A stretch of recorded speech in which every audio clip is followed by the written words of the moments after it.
How you kids doing? AssholeConsulting.com. Celebrating July, where July is Don't Become a Millennial Month, and you can ensure that you're not living a home at 35 with $200,000 in debt with a degree that'll only get you a job as a barista over at Starbucks by reading this book, How Not to Become a Millennial. Hey, do you want to burn down buildings and protest on bridges and get piercings and be morbidly obese all before the age of 35? Yeah, then become a millennial. How do I do that, Cappy? Well, just do what your teachers and professors say, and you'll get there. We have a request, and if you have a request, you can always go to assholeconsulting.com. Why world's only professional, blah, blah, blah. Hi, Cappy. With the current presidential election, an opportunity has come to my life and actual betting money that Trump is going to win. The odds currently are 2.25, aka 120% return on investment. I'm considering betting around 5K as I think Joe Biden has a 0% chance of winning. I know you don't give investment advice. However, I would like to hear your opinion on this. And so then I asked him,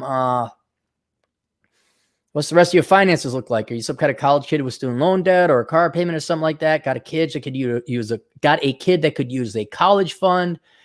How much money do you have in savings? How much can you afford to lose? Do you have an IRA? No debt. Makes $50,000 a year. No kids. No stress. Okay. You can because you can afford to lose it. I think you're going to lose. I think Biden's actually going to win it. But I was wrong beforehand. I thought everyone thought Hillary was going to win it. But I think you're going to lose. But even though that's 10% of your income, you can afford it. Yeah, if you really want to.